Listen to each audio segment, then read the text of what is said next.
live from here from Amman, from Farah Medical Campus in Amman, Jordan. And the backdrop is these views of Wadi Rum, which is near to Petra, and it is one of the world wonders.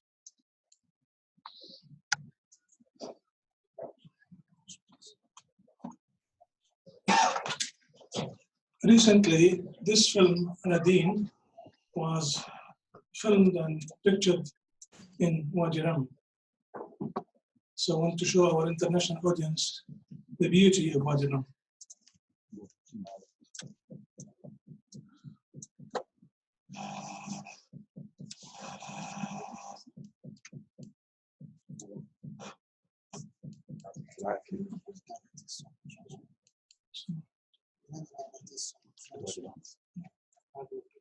That's okay.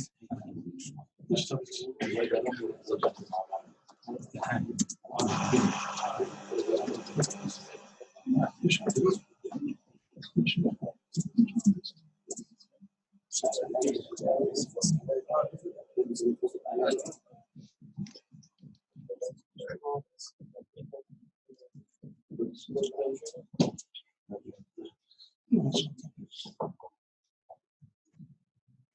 We're not getting the voice, however, you can watch the backdrop of some of the beautiful views of Wadi Rum, with so many pictures in Hollywood were filmed here.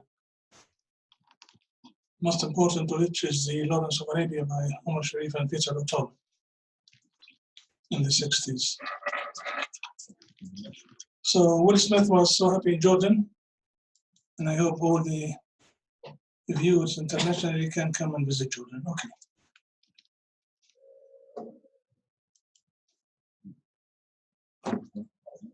All right, we'll go to the presentation. It's hypothalamic pituitary Langerhans cell histology. It's a long title. Let's explain it. Langerhans cell histology. Enigmatic disease with so many unanswered questions. We don't know whether it is a neoplasm or it's an immune disorganization or dysregulation. The view now, the current view, although not final, that this disease is probably a neoplasm. So Langerhans cell histology, that's what we'll start with, and we'll end here. But in between, so many names have been used in literature: eosinophilic granuloma, Hanschler-Christian disease, literal Sbeih disease, Histology X. Let me take you through history and go back to this man, Paul Langerhans. He was a Berlin, Germany medical student. He was age 17 or 18 when he made major discoveries. He died early, actually, at the age of 41 by tuberculosis, and he got married to a widow of one of the patients with tuberculosis. He visited Jordan, he visited Palestine during a trouble.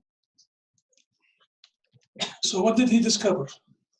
We all know about the islets of Langerhans, which is islands of Langerhans or islets of Langerhans in the pancreas, which is his major discovery. And he also discovered a cell in the epidermis. He was 18 years of age, medical student, when he discovered in the skin this dendritic kind of cell, and he called it by his name, Langerhans cell. And this is how this cell appeared in the new microscopic views. Then came three people: Alfred Hand, Arthur Schiller, and Henry Christian from Philadelphia, Vienna, Boston. They described different patients with what they called eosinophilic granuloma, usually bone lesion associated with diabetes insipidus and so on. So they all described this in spite of living in different periods. So Alfred Hand, I don't have a picture of him, from Philadelphia. Arthur Schiller, for many, would be surprised that he's the father of neuroradiology. He was the first one to put a book about the skull base back 1905. And Henry Christian, again, describe the same thing. So 3 people described similar lesions. That's why people decided to call it hand Schuller Christian disease, taking the names of the 3 pioneers. And then 2 other people came, Erich Litterer from Germany and Sbeih from Stockholm. They described a very advanced case of fatal disease, of systemic disease, and they call it Litterer-Sbeih disease. But we are describing the same disease, but in a very advanced form. Then came this man, Lichtenstein, in New York, and he said, what's the problem? Sometimes we call it eosinophilic granuloma, sometimes we call it Hand-Schuller-Christian disease, let's call it Histiocytosis X. And with the X, he's referring that we don't know the diagnosis, we don't know the cause of it. So X is the unknown etiology. So this terminology, Histiocytosis X, persisted in literature. Then came this man from France, Nizelov, and he said, come on, we'll not call it Histiocytosis X. We know this is Langerhans, this is histocyte. So let's call it Langerhans cell histiocytosis.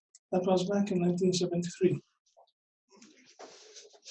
And then 1987, there was a society that started working called Histocyte Society. Said again, we confirm that Langerhans is histocytosis, i.e. Langerhans cell is histocyte, and we classify this Langerhans cell as class 1 histocytosis. So histocytosis, a disease which involves the histocytes, was classified into class 1, class 2, class 3. Class 1 is the one describing Langerhans. Class 2 is describing non-Langerhans histocytes, but other than Langerhans. And class 3 is the malignant form of histocytes or histocytosis. So here you are. The final classification by the Histocyte Society. Imagine that there is a society of just describing the histocytes. Class 1 is Langerhans, class 2 is non-Langerhans, class 3 is the malignant one. And then a new, more recent revision that the class 1 Langerhans is also called dendritic cell because it is dendritic with so many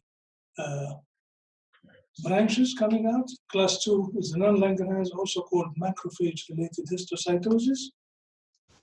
And they define the class 2 into 2A, related to the skin, dermal one, class 2B, which is not related to the skin.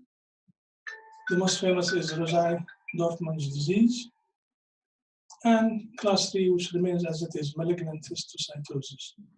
So basically, Langerhans cell histocytes or histocytosis is a form of histocytosis.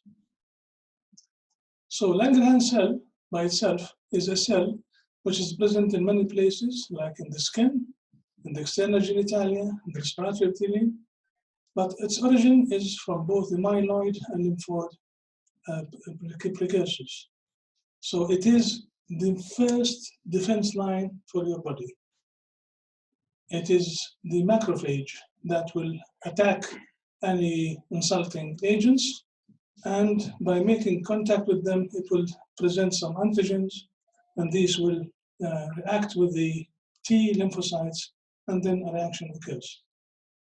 So Langerhans cell histocytosis is a clonal proliferation of a bone marrow-derived dendritic cells, the so-called Langerhans, and with it there are T lymphocytes, eosinophils, multinucleated germ cells, and normal histocytes. So let's think of Langerhans cell histocytosis as a neoplasm. Incidence, more in children than in adults, 8 to 10 cases per million per year.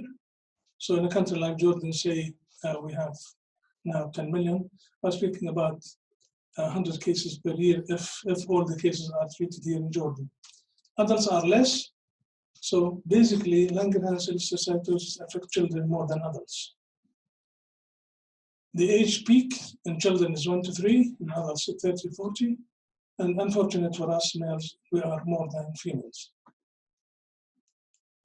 It could be localized, it could be systemic.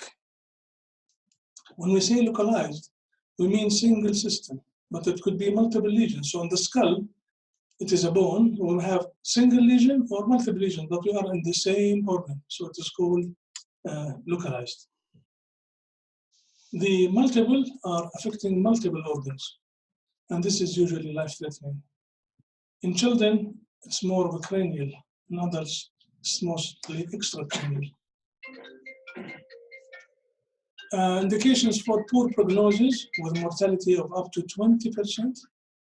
Young children, if multiple organs are affected, if you give a treatment and they don't respond initially, if you start having systemic failure, and if the ears are involved. This is for our ENT colleagues. ENT or ear involvement is a bad prognostic sign.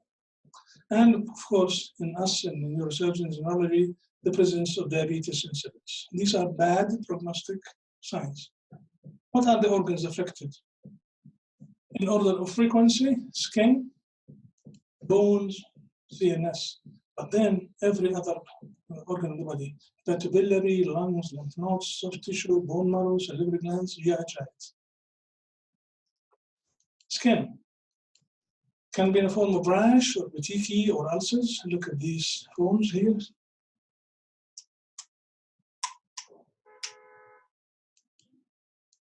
So we always see kids like this. So it's very frightening that this could be a fatal disease if we don't treat it. Look at this. And the groin, and the tummy, the face, and the hands, and the legs. And look at this paper describing congenital Langerhans. It's called it blueberry muffin baby. It's really looked like the blueberry muffin. The lesions of the bones could be lytic, could be osteoblastic, or even osteoporotic, or just hypercalcemia. And they affect any bone in the body, but they love facial bones, they love the skull, vault and base. This is one of my cases, and I have really a good number of cases of Langerhans. I'm just being lucky. You can see the bony destruction here, there, and you can see that we have done the surgery for the patient and treated him only with indomethacin in addition to the surgical resection, and this is the histology. So this is histologically confirmed. Another girl, by the way, I have no idea why. This patient was an Iraqi boy. This was an Iraqi girl. And the other cases I'm going to describe were all from Iraq. I have no idea why. Maybe because of the use of the forbidden weapons on the people of Iraq. So this is the lesion affecting the orbit. I've done this with Dr. Mahmoud Al-Assad. We cooperated in doing the excision. But look at this. She was presenting with this mass. And when we treated her, she went back to normal. So this is the lesion before, and this is after, with the reconstruction of the orbit. Another paper presenting Langerhans cell histology of the orbit. Look at this here, or here, and there.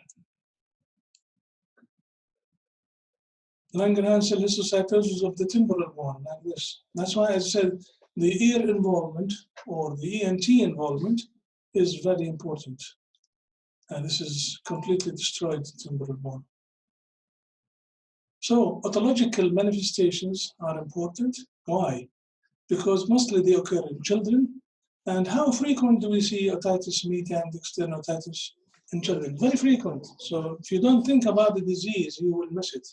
And these people will go into fatal disease. Unusual location of histiocytosis X, presented in 1991 in a clinical neuropathology, where in the petrous apex, one of the unusual sites for this disease. Again, ENT, the Radiology Otology Journal, 2010. See the amount of destruction here. And what was the presentation? CSF otorrhea. Another case in the literature about the clivus being involved. Solitary Langerhans of the clivus. It can affect the bones, vertebrae, destroying them. Vertebral Langerhans disease. And 88 occurs in children, usually in the thoracic spine. Now, what about CNS involvement, which is the third in line, after the skin and the bones? They love, Langerhans cell histiocytosis, love the hypothalamic pituitary axis. But not only that, they can actually go into the brain. But this is the commonest, hypothalamic pituitary axis. So you can see hypothalamic pituitary axis involvement up to 50% in children, now up to 25% in adults. So it's very common. Look at this before contrast, look at this after contrast. This talk is only contrasting. And I get so many referrals for patients saying that this is pituitary and they need surgery. The answer is no. Because this talk is involved and it is taking contrast, you have to think of Langerhans cell histiocytosis. Somebody mentioned to me, why are you presenting this rare disease? Because of this, so that you will not fall into mistake of not treating or over-treating or under-treating these cases. By the way, pituitary lesions constitute 20% of our practice as neurosurgeons and neurologists. This is one of my cases, 23-year-old male, which is unusual in adults. But look at this, involving the pituitary, involving the hypothalamus, involving the stalk, and so on. When they affect pituitary, they can affect the posterior pituitary or the anterior pituitary, which is the commonest, posterior pituitary, more than anterior. If you affect the posterior pituitary, the commonest presentation is diabetes insipidus. So it is called central diabetes insipidus, and there are so many differential diagnoses for that. If you affect the anterior pituitary, especially in a child, you will get deficiency. If you get a growth hormone deficiency, you'll get a child who's a dwarf. And if his family doesn't pay attention to the stature, this boy, after 9 or 10 years of age, will go to stay as a dwarf, simply because we did not think of Langerhans cell histiocytosis. We have to start thinking of diseases as 2 or 3 in every area. Pituitary adenoma, craniopharyngioma, and so on. Abdominal pain in a female is ovarian rupture cysts or appendix. It's much, much more than this. And if you affect the hypothalamus, then you will get the hypothalamic manifestations. Hyperphagia, hypo or hyperthermia, obesity or underweight, memory changes because of the connection of the hypothalamus with the memory system, change of appetite, change of sleep pattern, temperature changes, behavioral changes. This paper by Robert Spitzler and group in Texas, 2006, speaking about isolated Langerhans cell of infundibulum presenting with fulminant diabetes, isolated, no other place in the body affected, just this, the stalk and the hypothalamus. In a New Zealand journal also, a case of involvement of the pituitary and the stalk. And this paper in Spanish, alterations endocrinus in la histology. I don't know how to read it, but you can see the involvement of the stalk and the pituitary and so on. You may easily miss this as pituitary adenoma. And if the prolactin is slightly elevated, which is usually the case, it is called prolactinoma, and it's treated with drugs or by surgery. And this is a fatal mistake, simply because the treating physician is not aware of the many diseases that's affecting the pituitary. In Endocrine Journal, 2016, and this interests our endocrinologist, pituitary gland in patients with Langerhans, a clinical methodological evaluation. Look at this.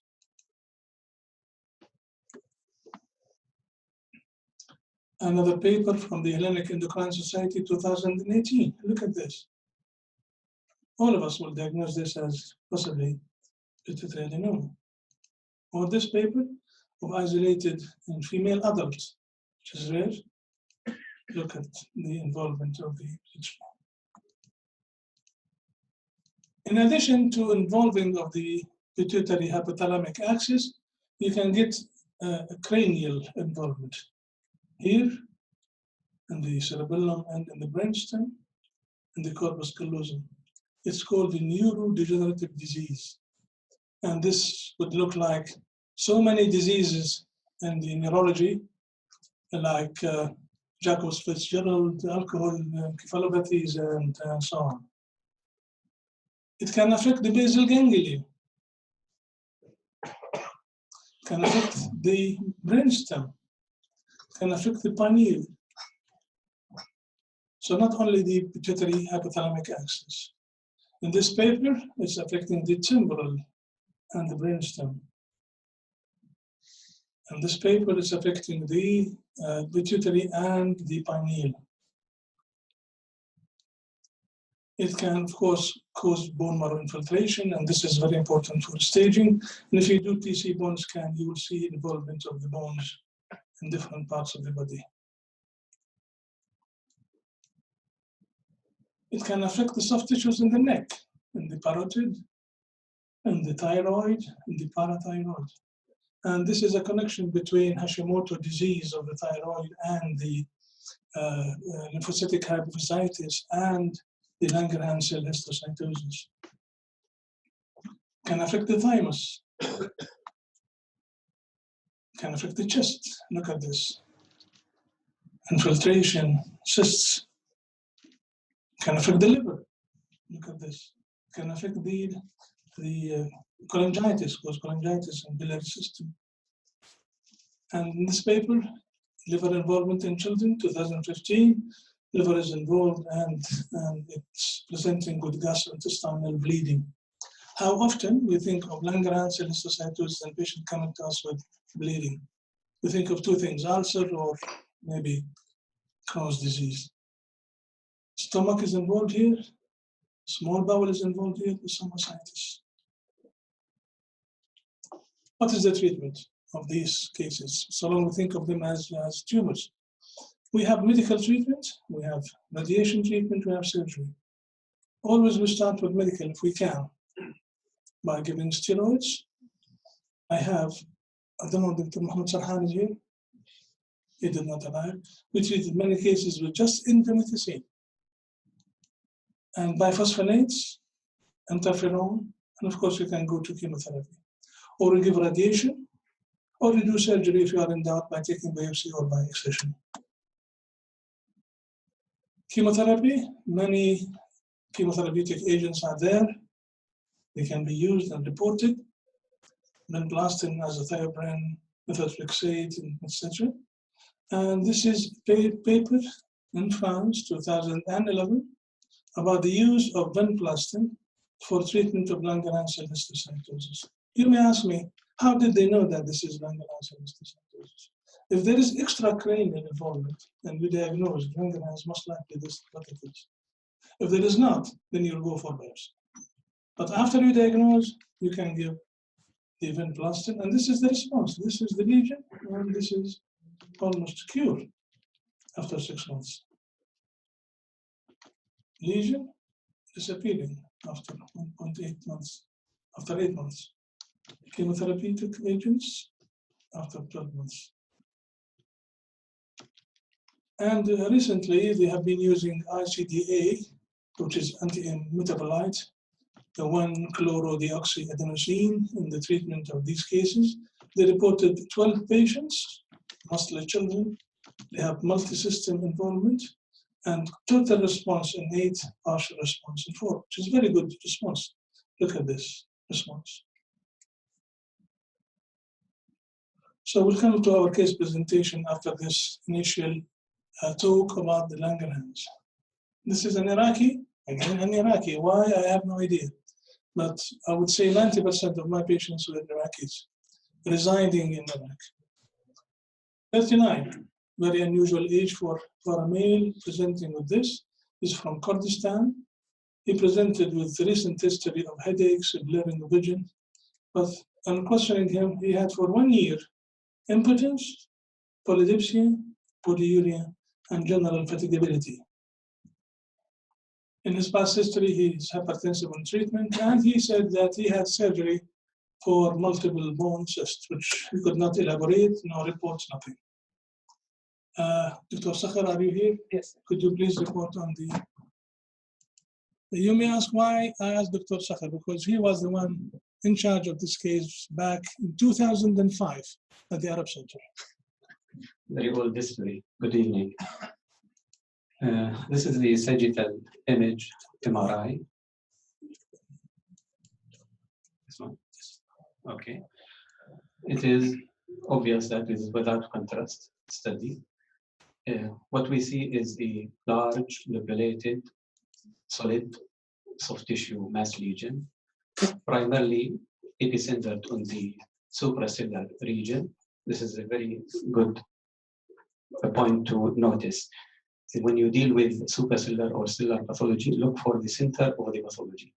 If it is centered on the cella itself, it is mostly likely to be intracellular tumor. Second point, the tumor is involving multiple organs. As we said, the optic chiasm is lost in definition.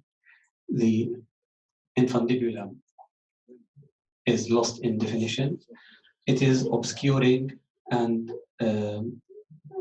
عامل نوع من shadowing over the posterior pituitary region.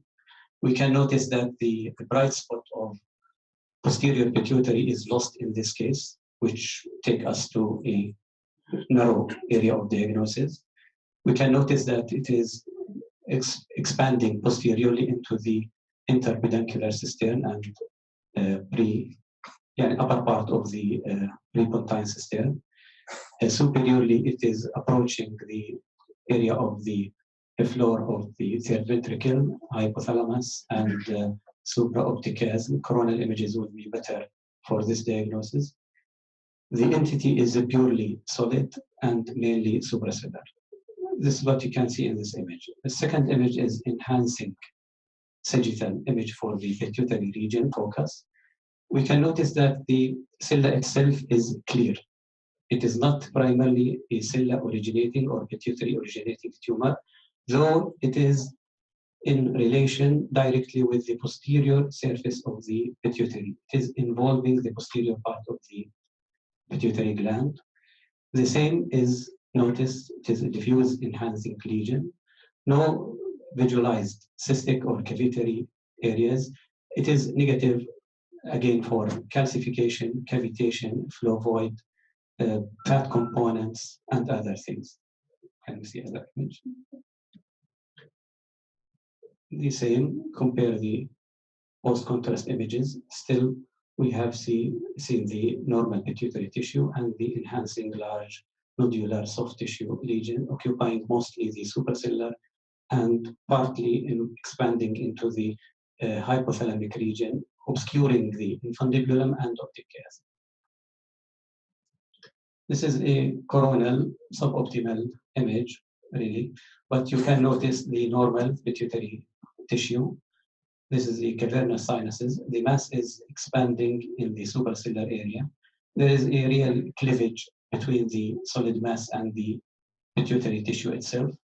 Superiorly, this is the floor of the third ventricle and the supraoptic cistern. It is infiltrating this area, which is partially or part of the hypothalamic region. Hypothalamic region is an area between the thalamus and the pituitary gland, and the infundibulum is the communication between the two.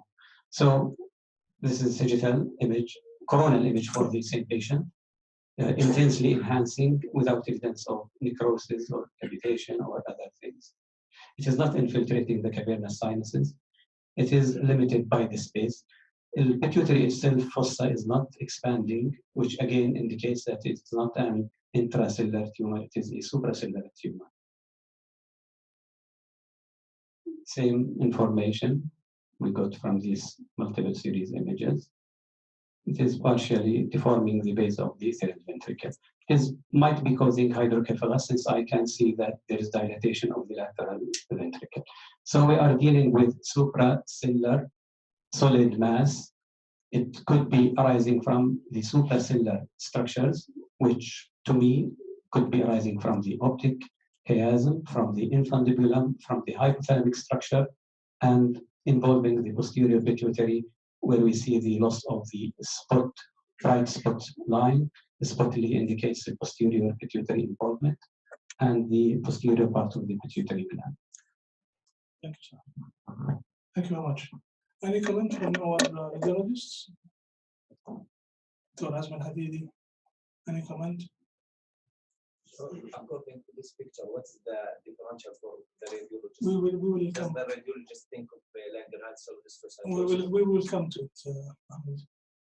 Ahmed Ahlala, any comment? Dr. Azam? No. Okay, we'll proceed. Any other radiologist I can't see from here? Okay. So we did the usual investigations. We noticed that he's a little bit anemic, but repeatedly the hemoglobin started to rise with transfusion. PT and RPTT were normal, urea, creatinine, sodium, potassium, magnesium were normal.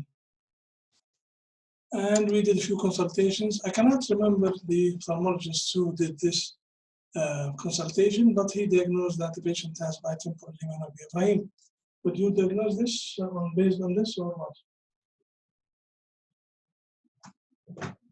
Dr. Ibraim Sadat, ophthalmologist. I could not find the name of the ophthalmologist.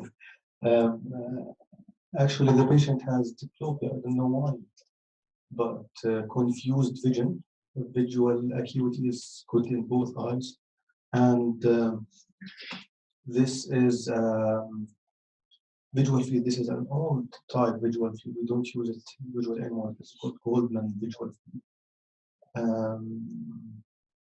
Nothing 2005. So. Yeah, bitemporal hemanopia. Arnaud and the chronologist. I always put what everybody writes so that they cannot change their minds. So actually, we diagnosed it, yeah, total diagnosis. So we presented with this case, and you can see it's a multi-organ disease, and mainly, as you can read here, that he had a severe headache, and there's a supracellular mass. So what was the differential for me is that it might be a brain tumor, granulomatous disease, or some kind of pituitary stalk adenomas. The workup showed that he's having low T4 with a normal TSH. That's the complaint. Yeah. Normal cortisol, low ACTH. So that means there's a destructive lesion affecting the pituitary secretions. T4 low, the TSH relatively low, the cortisol level was normal, but low ACTH, LH, FSH were low.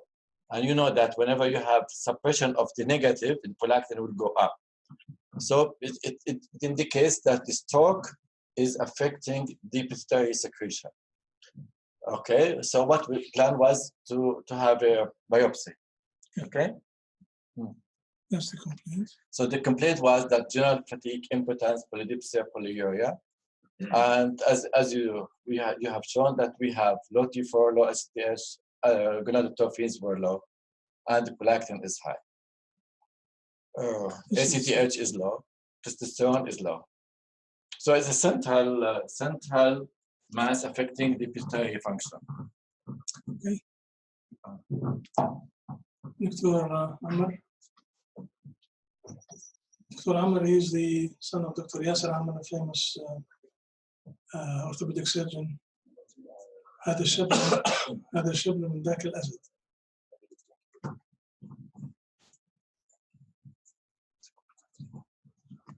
يعطيكم العافية أول شيء الله يحفظكم. I'm a surgeon, so I was called to do. We don't think a lot; we just act. They had this 39-year-old gentleman with multiple bony lesions in the radius and ulna in the forearm. As you can see, there are little periosteal reaction, or really no periosteal reaction.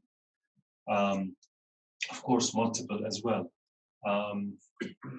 With the combination of the increased parathyroid, decrease in vitamin D, calcium, phosphorus, a biopsy was indicated.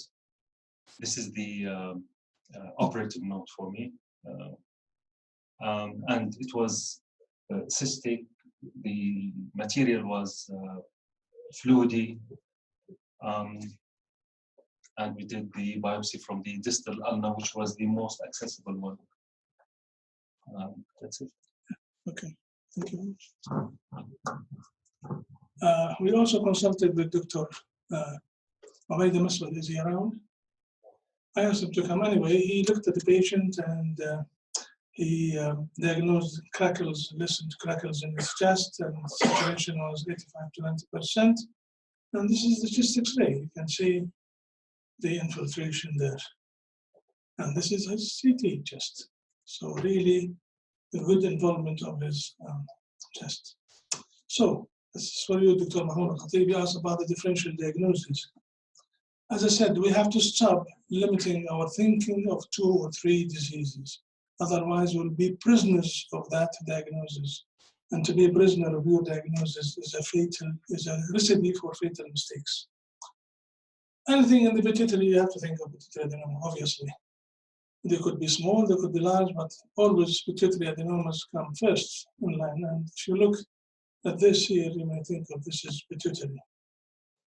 Sorry. In relation to the pituitary, there are diseases that we do not think of. We don't think that there is something called hypophysitis, whether it is lymphocytic or granulocytic or otherwise. There are 3 types of lymphocytes of hypophysitis. We don't think about them. And look at this, they exactly look like our case, like Langerhans. So don't tell me the rare diseases should not be discussed. They must be discussed. And we must elaborate on them, and we must expand our knowledge. Supracellular colloid cysts. Colloid cysts are in the 3rd ventricle. Do we have colloid cysts in the cella? Yes. And this is one of my cases, histologically proven. Epidermoid. Would you think of this as epidermoid? And this is again one of my patients. I operated upon him, or her, I can't remember.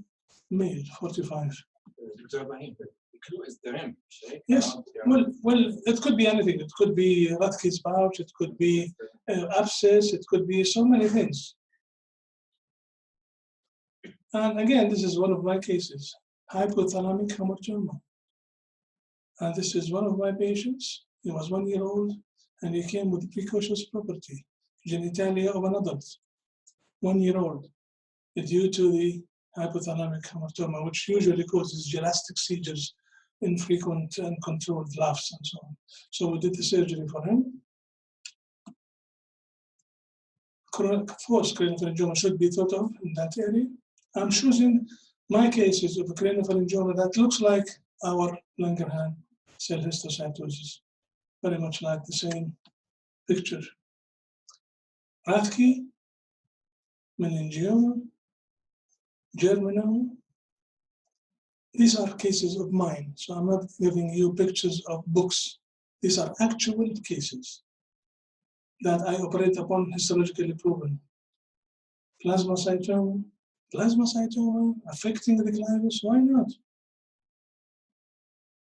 Teratoma, immature, metastasis of the pituitary. They love to go to the posterior pituitary because it is rich in blood supply. Why do they choose that? We don't know, but they are there. These are diseases that are there. We have to think about them. We cannot ignore them and just limit our thoughts into just a couple of diagnoses. Optic glioma, I think this is the largest optic glioma in the literature, one of my patients. Astrocytoma of the hypothalamus, sarcoidosis. Imagine if somebody would give gamma knife for this. Just because he is a bad neurosurgeon who cannot operate, who cannot take a biopsy, and they would give gamma.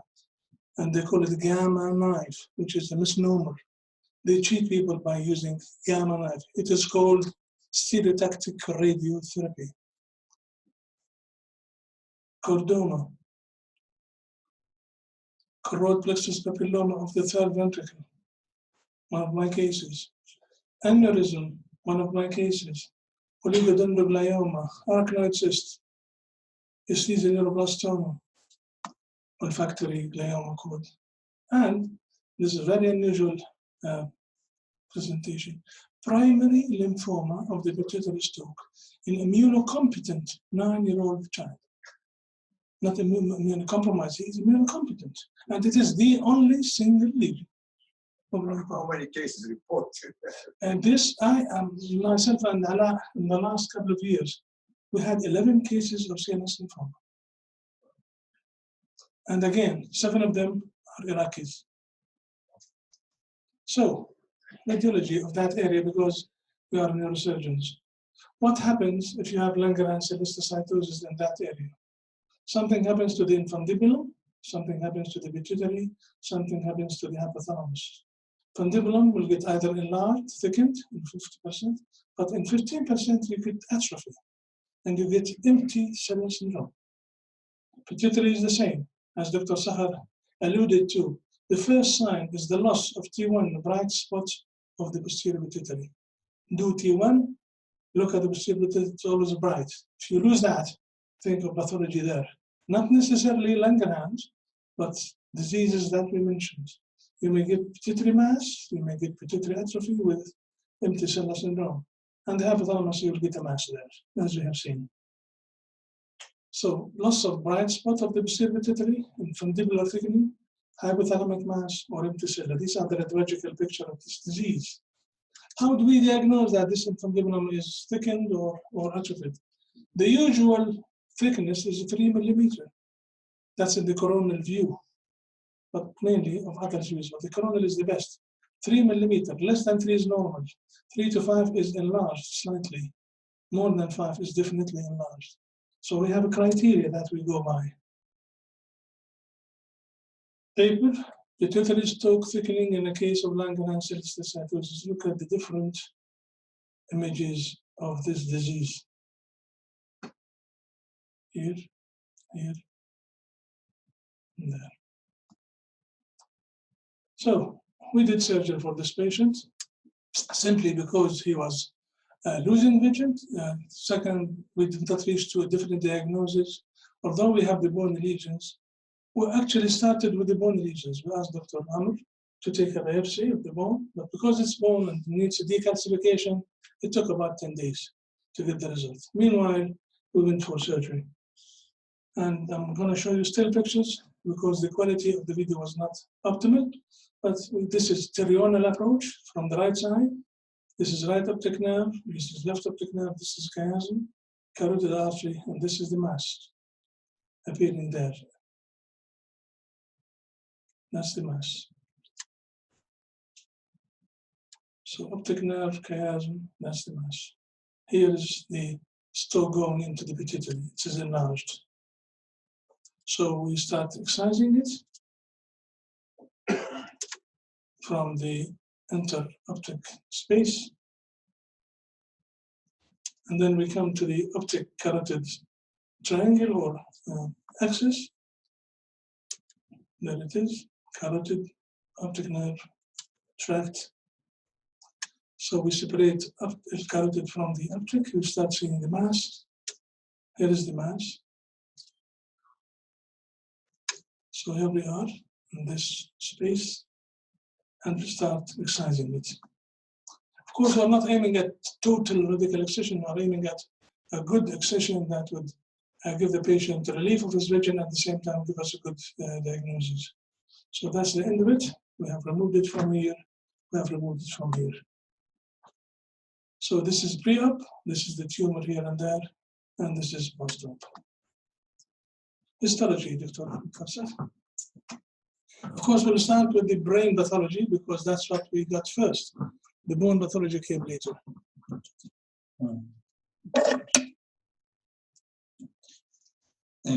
This case is interesting. The bone pathology came before the brain. The pathology of the brain results came before the bone because the bone usually needs decalcification and takes some time.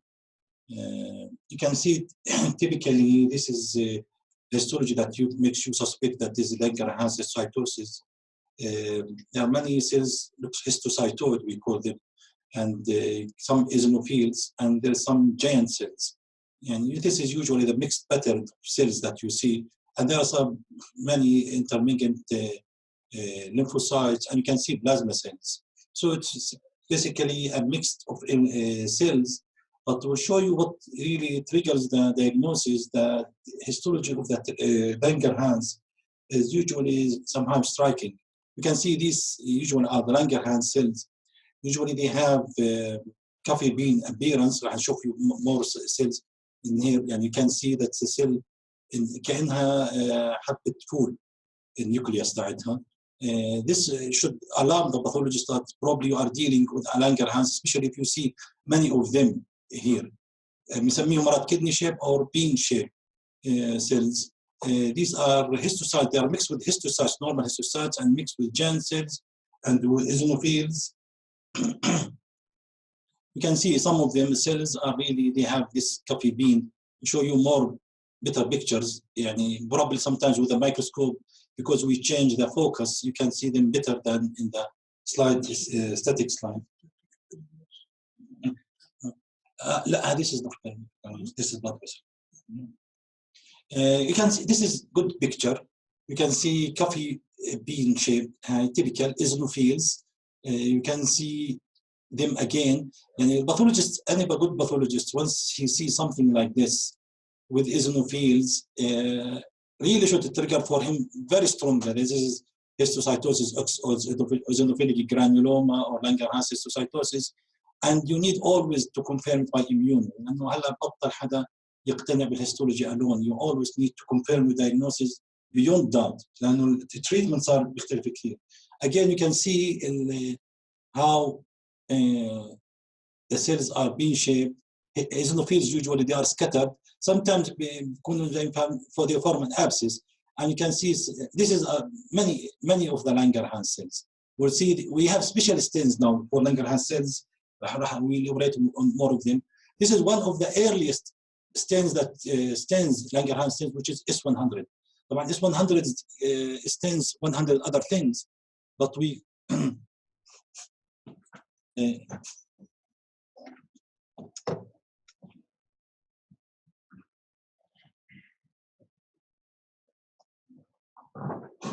S100 stains 100 other things. That's why probably it's called S100. But within the good setting, you can see how it stains the bean-shaped nuclei, other cells, lymphocytes. Once you see this, this is very good.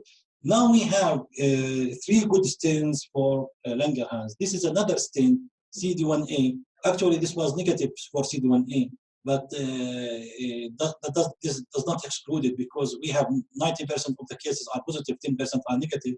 That depends on the antigenicity of the tumor cells. This is CD68, and this also, because they are histocytes, CD68 is a histocytic marker. They stain Langerhans cells, but this is not specific stain. The third stain, which is S100 CD1A, the third stain is called Langerhans immune staining. We don't have it in Jordan. We don't need to have it, because I think with the morphology and 2 other stains, we feel confident.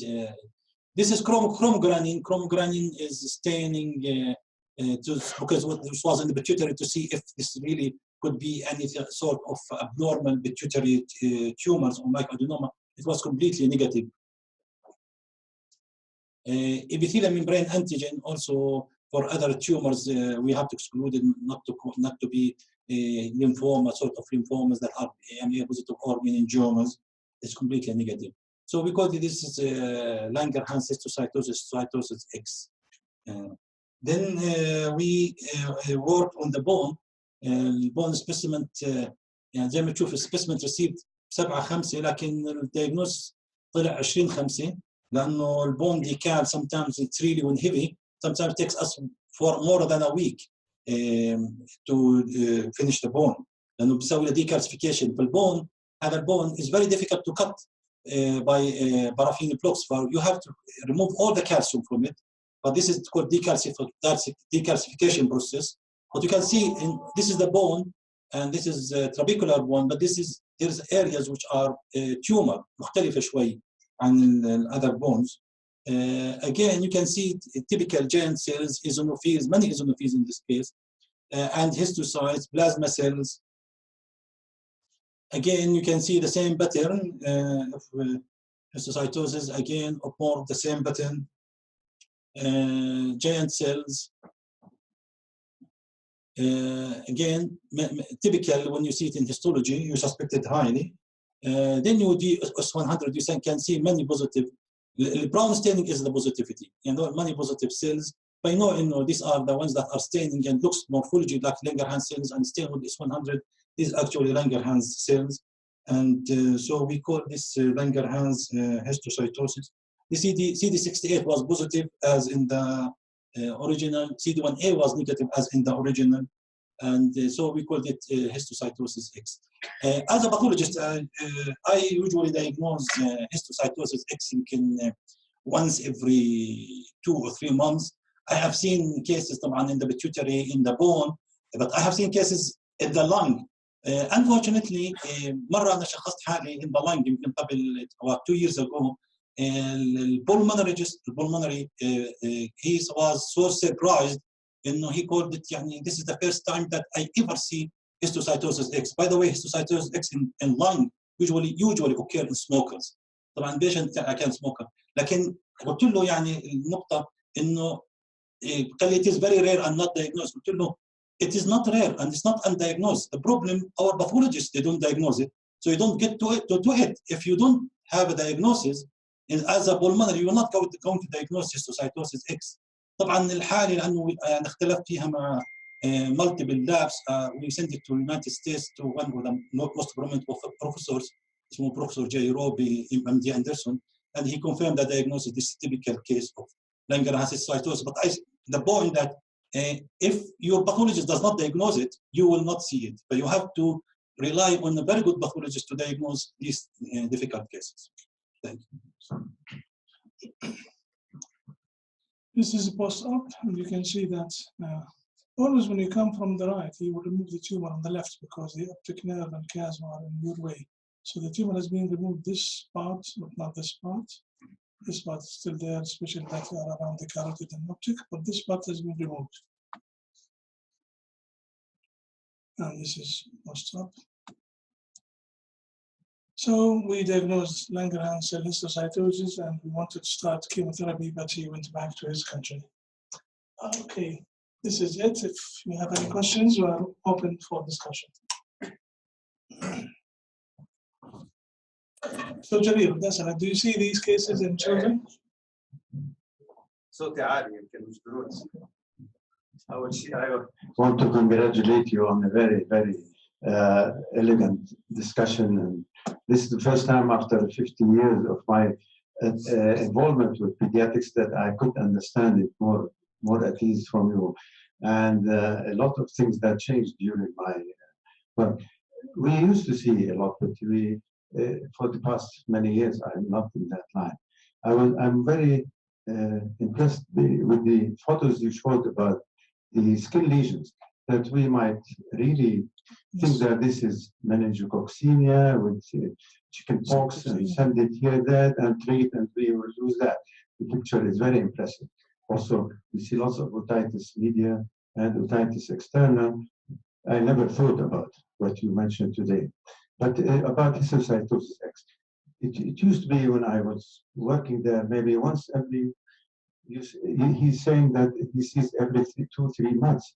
But in children, I haven't seen for the past maybe once every 1 year or 2 years in my practice. But again, I congratulate you for the very nice presentation. Thank you. Have you seen cases? Yes, I would appreciate to reinforce on the point that you mentioned that when you have auto involvement, it is bad prognostic sign. I remember a child with Dr. Mahmoud Sarhan. He died 2 months ago. His name Hamza. The first presentation was a destructive lesion in the region of the ear. Subsequently, he developed lesions in the orbit, apex, and in the pelvis, and in the internal organs, and finally he died. So I remember the ear involvement is a bad prognosis, and he died. Yes. I can add something. It is written that when you have craniofacial lesions, look for CNS lesions. They are usually accompanied together. Craniofacial lesion indicates CNS lesions. Once you have multiple organ lesions, every organ can be involved. About the hepatobiliary, I read about it. It is really some sort of periportal and peribiliary infiltration by granulomatous changes. So what we have in our image is definition of the portal vein and hypointensity along it, which is the finding in cases of hepatobiliary histocytosis.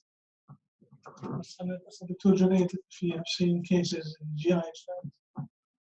Well, before I answer this question, I think I have to say something. Every time I attend your lecture, I really enjoy it very much, and I do appreciate what you're doing.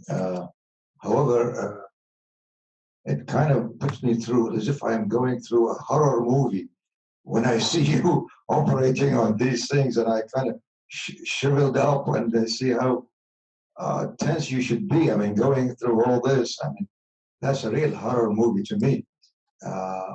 But I congratulate you for your courage going through all this. As far as the from gastroenterologic point of view, I've never seen any case like that. And as you said, many of times these happen in children, so we're adult treating physicians, and I don't see them. But I want to ask a question: is whether do all these tumors carry a very high mortality rate? I mean, is there any benign presentation or any benign type of such tumors? 80% are the so-called eosinophilic granuloma that were described in the past, and these are benign. But the multisystem, this is literally Sbeih syndrome, are fatal. So 20% fatal, 80% benign. بس الدكتور كان أنا عندي كومنت يعني أنا شفت حالات I came across a case where a child about 1 year old had multiple skin lesions.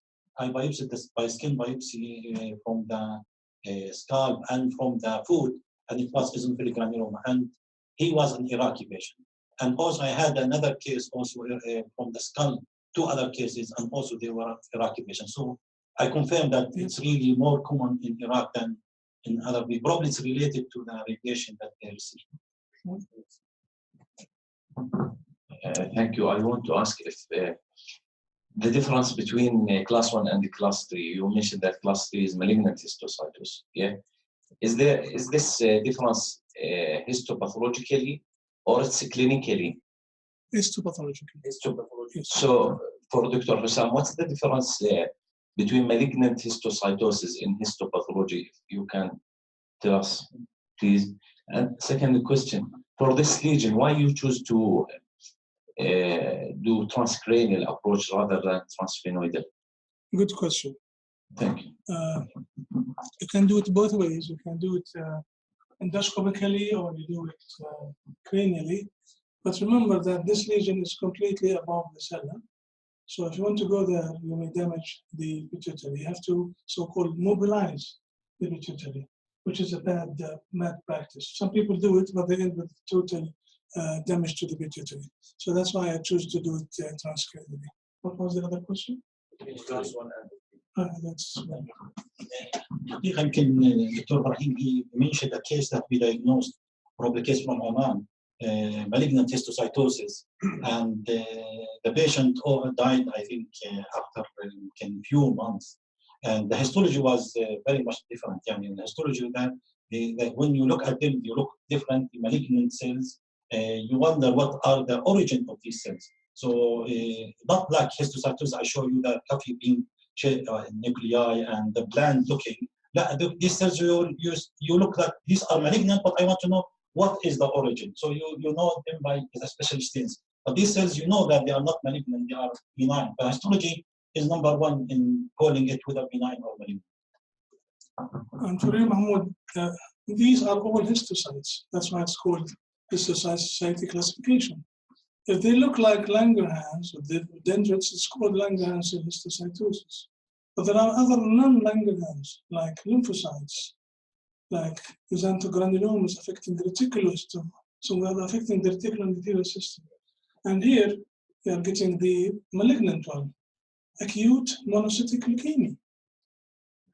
Malignant histiocytosis, histocytic lymphoma. So these are the malignant forms of histiocytes. Yes, and you mentioned that for class 1, you use chemotherapy, although it's a benign lesion. And if it is a difficult one to treat, you start with simple things like indomitacin, That's what I like want with to ask. steroids. Yes, of course. You start upstairs with Absolutely. unsafe steroids, Then you for go. radiation or chemotherapy. Sure, sure.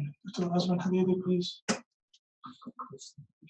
few comments for the radiologist. Yes, you remember that bevel shape appearance, which is typical for the histiocytosis, and the sclerotic button sign, which is sclerotic within the lesion. This is diagnostic. But if we go to the temporal bone, if you see bilateral temporal bone with respecting the labyrinth, this is diagnostic for histiocytosis, especially in a child. We have a case of a Syrian refugee. He was treated for 9 months for bilateral mastoiditis. And the mother, just one question, when they sent it for us to see it. When he came for renal ultrasound. And I asked her, why did they want? She said to me, I told the doctor that my baby is drinking too much, urinating too much. And nobody for 9 months took this in consideration. And we suggested that for them, and that you should do MRI, because this could be eosinophilic granuloma, and was proved to be bilateral mastoid with respect to the right, so it was diagnosed as. The other thing, one case in my career, I saw that it was an ectopic posterior lobe. And the Langerhans was in the ectopic lobe. And it was not in the normal position of the posterior. Yes, it was ectopic. Dr. Ahmed Halili, any comments? Okay. Dr. Sazif, anybody specialty, please? Ahmed Asad, ANT, you should tell us. I'm just asking you, is there anything to do with genetics in this case? Because I remember when we used to talk about these things, genetics, especially. Okay. Because there is a recent interest in the genetics of this disease. Some people say it is, but it is not yet finalized. I think there is familial. Exactly. It's more familial than hereditary. Yes.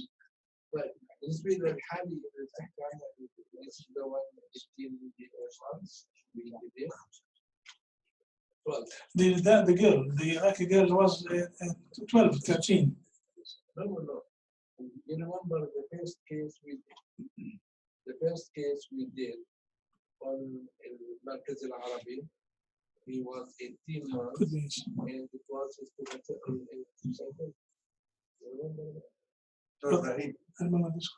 استفدتم حكيتوا عن المرضى most of them are from Iraq. Your patient was 2005. Are we suspicious of what happened after 2001? Absolutely. Or before or after? The weapons they used in the first war and the second war is horrendous. It's a nuclear atomic bombs, basically. And most of the other patients came after the 201 or 202. Some of them old, some of them recent. So, but it is related to the American-Iraqi war. Please, for example.